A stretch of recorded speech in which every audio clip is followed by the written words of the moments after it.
Samantala, dalawang eye centers na kabilang sa mga iniimbestigahan ng Senado na pag-alamang lumabag sa patakaran ng PhilHealth, gayon din sa karapatan ng kanilang mga pasyente.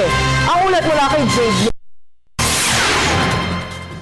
Napatunayang lumabag sa ilang probisyon sa kontrata kaugnay ng accreditation ng PhilHealth ang dalawang eye centers na iniimbestigahan kasama ang Senado. Number one, breach on the provisions on solicitation of patients, which is not allowed. Number two, breaches on the provisions on quality care, the provision of quality care. Thirdly, there were violations on patients' rights. Some of these patients did not know the procedures that they were supposed to undergo. And fourthly, there were violations on the provision on having written guidelines and privileging of their doctors po. Napag-alaman din na nabulag ang ilang pasyente matapos silang sumailalim sa mga naturang klinika.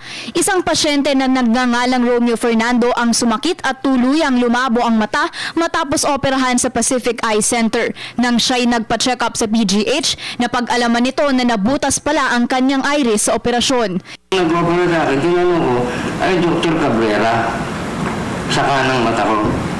Nung ino-opera na ako, at nasasaktan ako, sabi ko, Dok, masakit ka ako. Isa pang pasyente na si Bonifacio Martinez ang nagkaroon ng fungal at tuluyang nabulag matapos ang operasyon sa Borough Medical Center. Nagalit pa nga sa akin si Dr. Ruby Reyes na nagtanggal sa amin sa katarata.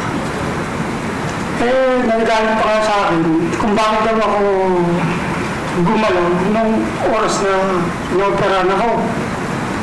Sabi ko, Dok, nasaktan ako, masakit. Ayon kay Dr. Robertson ng PhilHealth, napag-alaman nila na 3 sa mga pasyente ang nagkaroon din ng fungal infection at nabulag sa parehong araw at doktor na nag-opera kay Martinez.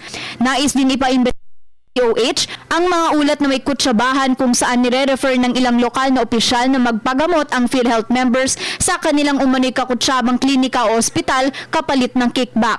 The problems of government institutions is that many of the private institutions, whether they be eye centers, clinics, they are in cahoots sometimes with the local government so that they either pay them a kickback or they're in business partnerships with them so that the NBB patients, the government-sponsored patients, are recruited towards the private.